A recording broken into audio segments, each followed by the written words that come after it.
Hello दोस्तों, मेरे YouTube channel A1 maths by Anil sir में आपका स्वागत है।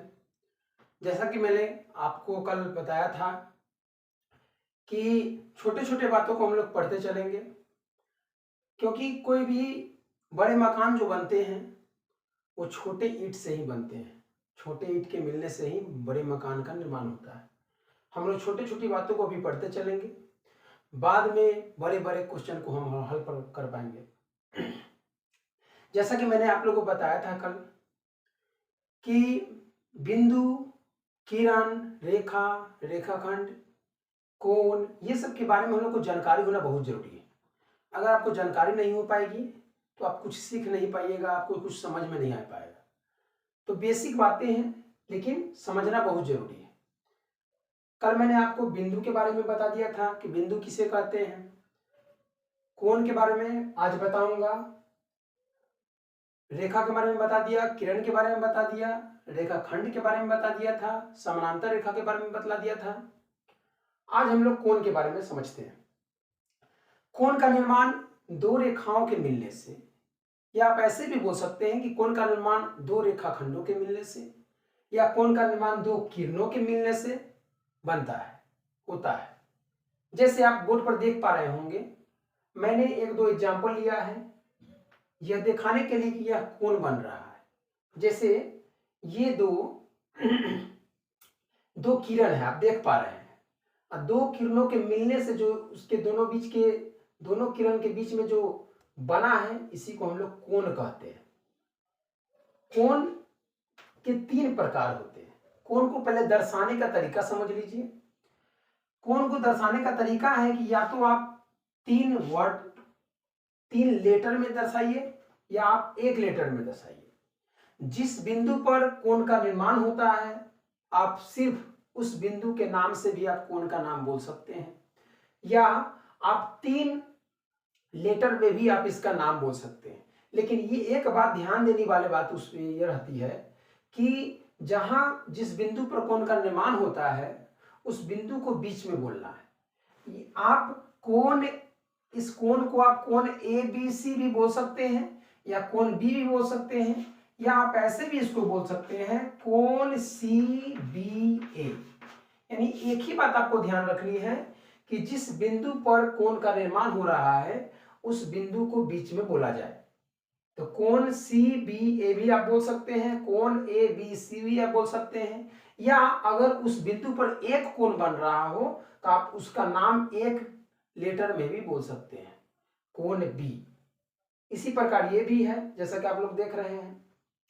तो मैंने आपको बताया कि दो रेखा, दो कोण, या दो रेखा, दो किरण या दो रेखाखंड से कोण का निर्माण होता है।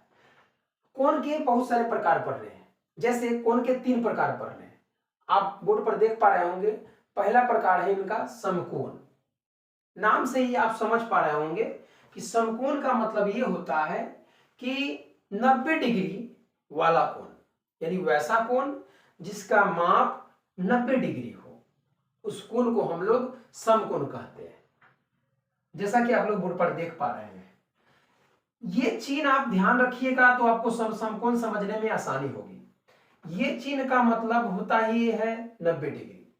जैसा कि मैंने आप लोगों को एग्जांपल में बता दिया है। इस कोण को आप कोण CBA बराबर 90 डिग्री भी आप बोल सकते हैं। जैसा कि मैंने आप लोगों को ऊपर बताया, 90 डिग्री वाले को समकोण, और 90 डिग्री से अगर अधिक हो तो उसको हम लोग न्यून कोण कहते हैं। क्या कहते हैं? न्यून कोण कहते हैं। 90 डिग्री से अधिक हो, यानी 90, 91, 92, 93, 91, 92, 93, 100, 110। आप 90 डिग्री से पॉइंट में भी बोल सकते हैं 19.5, ये सब अधिक कोण है। उसके बाद होता है 90 डिग्री से जो छोटा होता है उसको हम लोग न्यून कोण कहते हैं।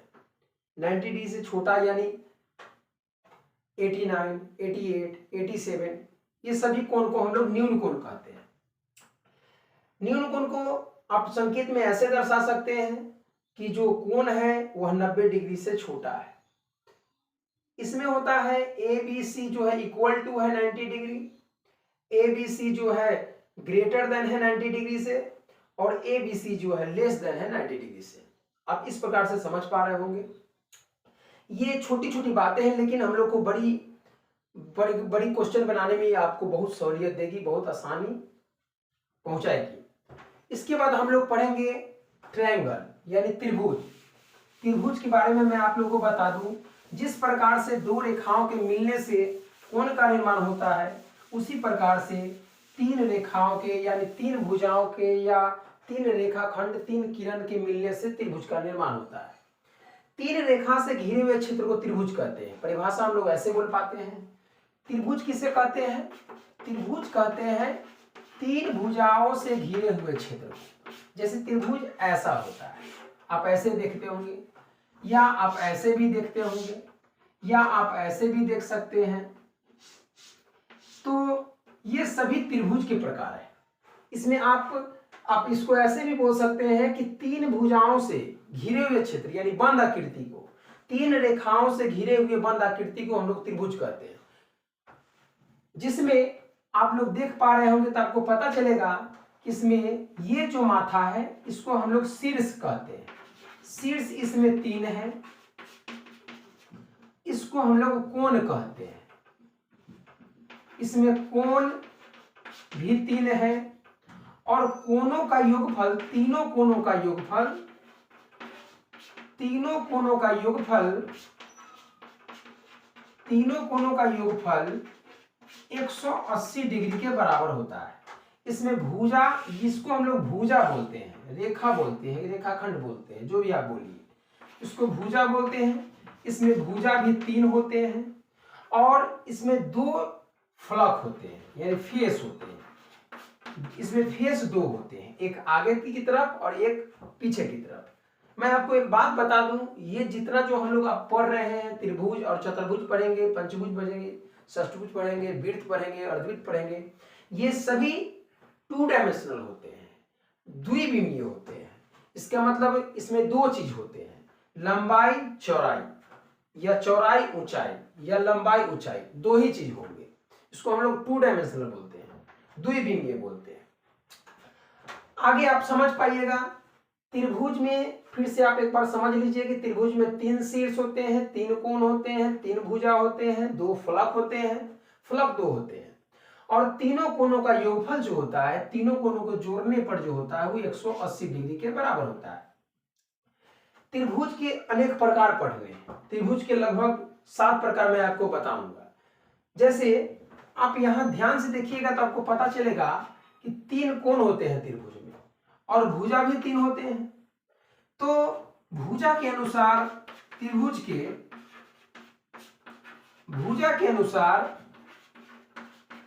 के 3 प्रकार होते हैं। पहला है, जैसा कि आप जान पा रहे होंगे कि भुजा के अनुसार चलना है तो भुजा से ही इसका नाम मिलता जुलता आएगा आपका। जैसे पहला है समबाहु त्रिभुज। समबाहु त्रिभुज नाम से ही आपको लग रहा होगा, सम यानी बराबर, बाहु यानी भुजा, त्रिभुज यानी वैसा त्रिभुज जिसकी तीनों भुजा आपस में बराबर हो, उसे हम लोग समबाहु त्रिभुज कहते हैं।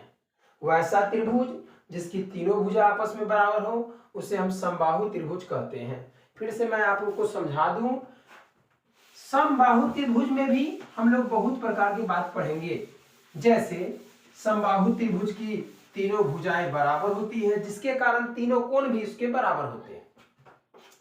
समबाहु त्रिभुज की तीनों भुजाएं बराबर होती है, जिस प्रकार से आप देख पा रहे होंगे बोर्ड पर कि अगर इसको हम ए बी सी बिंदु से दर्शा दें तो ये तीनों भुजाएं आपस में बराबर होती है। तीनों भुजा बराबर होती है, जिसके कारण तीनों कोण भी इसमें का बराबर होता है। जैसे ए बी, भुजा ए बी, भुजा बी सी और भुजा ए सी, तीनों भुजा आपस में बराबर होती है, और तीनों कोण भी बराबर होते हैं। कोण ए, कोण बी, कोण सी, और तीनों कोण जो होते हैं समबाहु त्रिभुज के, वह 60 डिग्री के बराबर होते हैं। क्योंकि 60 60 60 तभी ना 180 जुड़ेगा तीनों जोड़ने पर। इसी प्रकार से आप समझ पा रहे होंगे कि सेकेंड नंबर होता है समद्विबाहु त्रिभुज।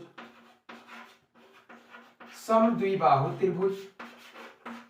नाम से ही स्पष्ट है, वैसा त्रिभुज जिसकी दो भुजाएं बराबर हो। द्वि यानी दो, बाहु यानी भुजा, सम माने बराबर।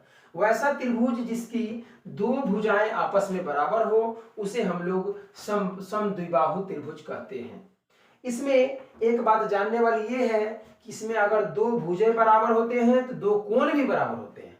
कौन दो कोण बराबर होते हैं? तो आप जैसा कि बोर्ड पर देख पा रहे हैं, अगर ये भुजा और ये भुजा अगर बराबर हो तो इसमें दो कोण भी बराबर होंगे। लेकिन दो कोण, कौन दो कोण बराबर होंगे ये आपको समझना है। अगर ये भुजा बराबर है तो इसके सम्मुख कोण बराबर होते हैं। सम्मुख कोण यानी दो भुजा बराबर है तो दो कोण बराबर होंगे। यानी इस भुजा के सम्मुख कोण ये वाले कोण और इस भुजा के सम्मुख कोण ये वाले कोण, दोनों कोण बराबर होते हैं। यानी आप ये कह सकते हैं कि अगर AB और AC बराबर है तो कोण B जो है, इस भुजा के सामने ये वाला कोण और इस भुजा के सामने ये वाला कोण भी बराबर होंगे। यानी कोण C बराबर कोण B आप कह सकते हैं, ये होते हैं। ये हुआ दूसरा नंबर। अब हम लोग को पढ़ना है तीसरा नंबर। तीसरा नंबर होता है विषम बाहु त्रिभुज। तीसरा नंबर होता है विषम बाहु त्रिभुज। विषम बाहु त्रिभुज नाम से ही आपको दिखने में लगता होगा कि वैसा त्रिभुज जिसकी तीनों भुजाएं अलग अलग हो यानी बराबर ना हो, उसे हम लोग विषम बाहु त्रिभुज कहते हैं। विषम बाहु त्रिभुज में जब तीनों भुजा अलग अलग होते हैं तो तीनों कोण भी इसका भिन्न भिन्न होते हैं यानी अलग अलग होते हैं। अगर हम कहते हैं कि A B C अगर तीनों अलग अलग है यानी AB बराबर नहीं है BC के और बराबर नहीं है AC के, तो हमको कहना होगा कि कोण A जो है नहीं है बराबर कोण B के और नहीं है बराबर कोण C के। ये बराबर नॉट है यानी काटा गया है, इक्वल टू नॉट है, काटा गया है, बराबर नहीं है। कोण जब तीनों भुजा बराबर नहीं होते हैं तो तीनों कोण भी बराबर नहीं होते हैं। ये हुआ भुजा के अनुसार। भुजा के अनुसार त्रिभुज के तीन प्रकार मैंने आपको बताया। पहला प्रकार था समबाहु त्रिभुज जिसमें तीनों भुजा बराबर थे तो तीनों कोण भी बराबर थे। दूसरा प्रकार मैंने बताया समद्विबाहु त्रिभुज जिसमें दो कोण बराबर थे तो उसके सम्मुख दो भुजाएं बराबर थे और दो भुजा बराबर थे तो उसके सम्मुख दो कोण बराबर थे। तीसरा मैंने बताया आपको विषमबाहु त्रिभुज जिसकी एक भी भुजा आपस में बराबर नहीं होती है, प्रत्येक भुजा भिन्न भिन्न होते हैं, इसके कारण प्रत्येक कोण भी भिन्न भिन्न होते हैं। ये भुजा के अनुसार तीन प्रकार के त्रिभुज थे। अब कोण के अनुसार हम लोग पढ़ेंगे। कोण के अनुसार भी त्रिभुज के तीन प्रकार होते हैं। कोण के अनुसार त्रिभुज के तीन प्रकार होते हैं। पहला है जैसे हम लोग कोण में पढ़े थे तीन प्रकार का कोण, वही है त्रिभुज के तीनों प्रकार का कोण के अनुसार। कोण के अनुसार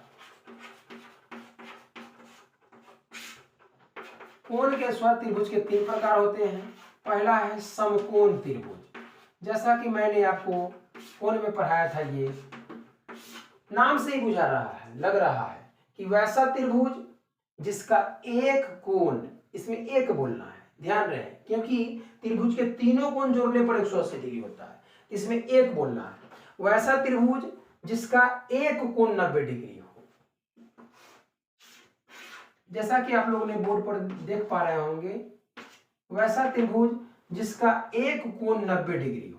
अगर एक कोण 90 डिग्री होगा तो उसको हम लोग समकोण त्रिभुज कहते हैं। अगर एक कोण 90 डिग्री होगा यानी समकोण होगा तो दो कोण को जोड़ने पर समकोण होगा। यानी अकेला प्रत्येक का बात करें, अकेला बात करें तो ये दोनों अकेला न्यून कोण होगा। जैसे कोण B अगर 90 डिग्री है, कोण B अगर 90 डिग्री है तो कोण A और कोण C दोनों जोड़ने पर 90 डिग्री पूरेगी, क्योंकि त्रिभुज के तीनों कोणों का योगफल 180 डिग्री होता है। यह एक अकेला 90 डिग्री है, तब ये दोनों कोणों को जोड़ेंगे तब 90 पूरेगा। दूसरा नंबर है अधिक कोण त्रिभुज। अधिक कोण त्रिभुज, अधिक कोण त्रिभुज किसे कहते हैं हम लोग? वैसा त्रिभुज जिसका एक कोण 90 डिग्री से अधिक हो, यानी एक कोण 90 डिग्री से अधिक होगा, इसका नाम हम लोग बोल दे ABC। तो कोण B जो है 140 डिग्री के अगर बराबर हो तो कोण A और कोण C जोड़ने पर 40 डिग्री ही होगा, क्योंकि यह अकेला 90 से बड़ा है तो यह दोनों 90 से छोटा होगा। यह अकेला 90 था तो ये दोनों 90 जोड़ने पर 90 था, यह अकेला 90 से बड़ा है तो ये दोनों को जोड़ेंगे फिर भी 90 से छोटा होगा। तीसरा है न्यून कोण त्रिभुज। वैसा त्रिभुज जिसकी तीनों भुजाएं, इसमें तीनों बोलना है, वैसा त्रिभुज जिसकी तीनों भुजाएं यानी तीनों कोण न्यून कोण हो, यानी 90 से छोटा हो। वैसा त्रिभुज जिसकी तीनों कोण 90 से छोटा हो यानी न्यून कोण हो, उसे हम लोग न्यून कोण त्रिभुज कहते हैं। यानी कोण A जो है वो भी 90 से छोटा होगा, कोण B जो है वो भी 90 से छोटा होगा, और कोण C भी है वो भी 90 से छोटा होगा। तो हम लोग इसे न्यून कोण त्रिभुज कहते हैं। 3 प्रकार भुजा के अनुसार, 3 प्रकार कोण के अनुसार, यानी 6 प्रकार के हम लोगों ने त्रिभुज को पढ़ लिया है। अब हम लोग त्रिभुज के 7वें प्रकार को पढ़ेंगे। 7वें प्रकार कौन है? 7वें प्रकार का क्या नाम है? 7वां प्रकार है त्रिभुज का समकोण समद्विबाहु त्रिभुज। समकोण समद्विबाहु त्रिभुज। समकोण समद्विबाहु त्रिभुज यानी वैसा त्रिभुज जिसका एक कोण 90 डिग्री हो और दो भुजा आपस में बराबर हो, उसे हम लोग समकोण समद्विबाहु त्रिभुज कहते हैं। ये त्रिभुज के 7वें प्रकार हैं। वैसा त्रिभुज जिसके एक कोण 90 डिग्री हो, जिसका एक कोण 90 डिग्री हो और दो भुजा आपस में बराबर हो, उसे हम लोग समकोण समद्विबाहु त्रिभुज कहते हैं। इसमें हम लोग बहुत चीज पढ़ेंगे, जरा समझिएगा ध्यान से। यह समकोण त्रिभुज था। समकोण त्रिभुज में जो 90 डिग्री होते हैं उसके सामने वाले भुजा को यानी सम्मुख भुजा को हम लोग कर्ण कहते हैं। इसे आधार कहते हैं, इसे लंब कहते हैं, या इसे आधार कहते हैं, इसे लंब कहते हैं। ये दोनों आपस में बदलता है। समकोण त्रिभुज में समकोण के सामने वाले भुजा को, सम्मुख भुजा को हम लोग कर्ण कहते हैं।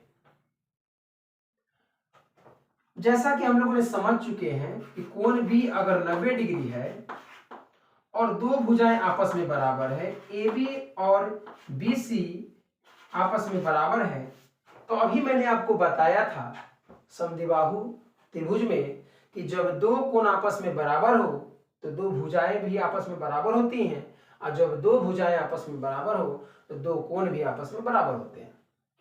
यानी दो भुजा बराबर है, इसके सम्मुख कोण भी बराबर होंगे। तो इस भुजा का सम्मुख कोण ये है और इस भुजा का सम्मुख कोण ये है, यानी ये कोण भी बराबर होगा। कोण A और कोण C भी बराबर होगा। और जैसा कि हम लोग ने पढ़ा समकोण त्रिभुज में कि दोनों कोण जोड़ने पर 90 डिग्री होंगे और दोनों बराबर भी होने चाहिए, यानी दोनों होंगे 45 डिग्री के। दोनों होंगे 45 डिग्री का कोण। समकोण त्रिभुज में एक फॉर्मूला बहुत प्रसिद्ध है जो कि हम लोग को पढ़ना है, पाइथागोरस प्रमेय। पाइथागोरस प्रमेय क्या होता है? पाइथागोरस प्रमेय होता है कर्ण स्क्वायर बराबर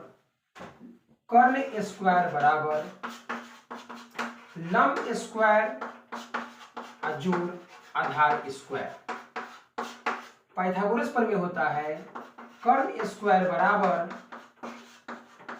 लंब स्क्वायर जोड़ आधार स्क्वायर। ये फॉर्मूला बहुत इंपॉर्टेंट है, बहुत इंपॉर्टेंट है। यह हर मेंसुरेशन में भी यूज होता है, ज्योमेट्री में भी यूज होता है। यह 2-3 चैप्टर में आते हैं ये फॉर्मूला, तो हम लोग याद कर लेंगे इसको। कर्ण स्क्वायर बराबर लंब स्क्वायर जोड़ आधार स्क्वायर। इस फॉर्मूला से 5 फॉर्मूला निकलते हैं, 5 फॉर्मूला और निकलेंगे। इधर स्क्वायर होंगे तो उधर रूट चढ़ेंगे, इस प्रकार से एक फॉर्मूला नया आ जाएगा। आप ये समझ पा रहे होंगे। आपको मैं एक बात और बता दूं, किसी भी त्रिभुज में अगर तीनों कोण पता हो तो आप तीनों भुजा निकाल पाएंगे। कैसे? अगर आपको कोई कह दे कि यह 70 डिग्री है और यह 50 डिग्री है और यह 60 डिग्री है, तो आप यह जान पाइएगा कि इसमें कौन भुजा सबसे बड़ा है। सबसे बड़ी भुजा कौन होगी इसमें? आप देख रहे हैं, जो सबसे बड़ा कोण है उसकी सम्मुख भुजा सबसे बड़ी होगी, और जो सबसे छोटा कोण है उसकी सम्मुख भुजा सबसे छोटी होगी। यानी ये सबसे बड़ा कोण है तो ये जो भुजा होगा BC, यह सबसे बड़ा होगा। इसके बाद ये कोण है 60 डिग्री, इसके सामने ये जो भुजा है AB, ये BC से छोटा होगा, और ये AB AC से बड़ा होगा। यानी बड़े कोण के सम्मुख भुजाएं बड़ी होती हैं और छोटे कोण के सम्मुख भुजाएं छोटी होती हैं। अब हम लोग आगे की तरफ बढ़ेंगे। अब हम लोग को पढ़ना है चतुर्भुज। अब हम लोग चतुर्भुज की तरफ बढ़ेंगे। चतुर्भुज क्या है? चतुर्भुज किसे कहते हैं?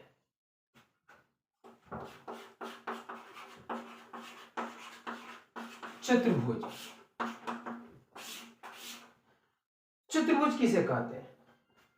4 भुजाओं से घिरे हुए क्षेत्र को चतुर्भुज कहते हैं। 4 भुजाओं से घिरे हुए क्षेत्र को चतुर्भुज कहते हैं। यानी 4 भुजाओं से घिरे हुए बंद आकृति को हम लोग चतुर्भुज कहेंगे। चतुर्भुज का आकार जो होता है, शेप जो होता है, वह कैसे भी हो सकता है। ऐसा हो सकता है, ऐसा हो सकता है। चतुर्भुज के अनेक प्रकार हैं, लेकिन हम लोग अभी चतुर्भुज के 5 प्रकार हम देखेंगे, क्योंकि एक नियम कानून बना हुआ है। नियम कानून क्या है कि अगर कोई भी परिभाषा अगर चतुर्भुज पर लागू होती है तो उसका नाम है, यदि कोई नियम पालन होती है तो उसका नाम है, अगर नियम पालन नहीं होती है तो उसका नाम नहीं है। चतुर्भुज कह सकते हैं लेकिन उसका नाम नहीं कह सकते हैं। जैसे आपको मैं बताता हूं चतुर्भुज के प्रकार। फर्स्ट में वर्ग। वर्ग क्या है? वर्ग किसे कहते हैं? वर्ग वैसा चतुर्भुज होता है जिसकी चारों भुजाएं आपस में बराबर हो। वर्ग वैसा चतुर्भुज है जिसकी चारों भुजा आपस में बराबर हो तथा इसका प्रत्येक कोण यानी चारों कोण 90-90 डिग्री का, 90-90 डिग्री का, इसका प्रत्येक कोण 90-90 डिग्री का, चारों भुजा बराबर हो आपस में, उसे हम लोग वर्ग कहते हैं।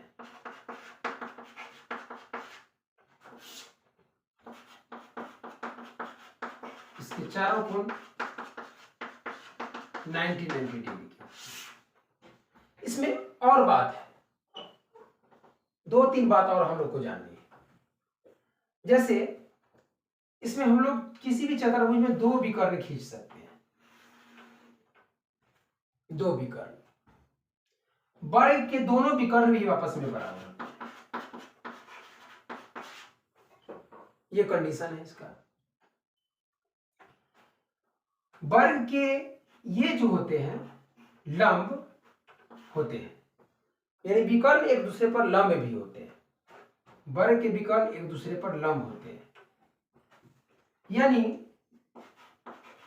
कोण एओबी, कोण बीओसी, कोण सीओडी और कोण डीओए ये भी लंब होते हैं, यानी 90 डिग्री होते हैं।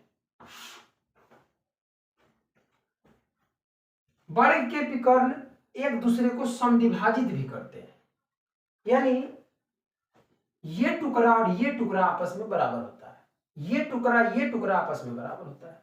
जैसे कि मैंने आपको बताया कि ये और ये बराबर है, ये टुकड़ा बराबर है, ये टुकड़ा बराबर है। इसका ये मतलब हुआ कि ये टुकड़ा चारों टुकड़ा आपस में बराबर होते हैं, यानी एओ बराबर सीओ बराबर बीओ बराबर डीओ, चारों टुकड़ा आपस में बराबर होते हैं। ये चारों टुकड़ा आपस में बराबर होते हैं। वर्ग में आप ये समझ पा रहे होंगे कि इसमें बहुत सारे फॉर्मूला भी पढ़ने हैं, लेकिन मैं आप लोगों को अभी फॉर्मूला नहीं बता रहा हूं। जब क्वेश्चन एराइज होगा, जब क्वेश्चन आएगा तो मैं आपको फॉर्मूला बताऊंगा।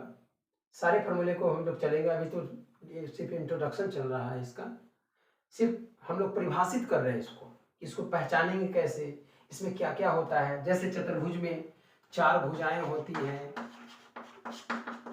4 कोण होते हैं, चारों कोणों का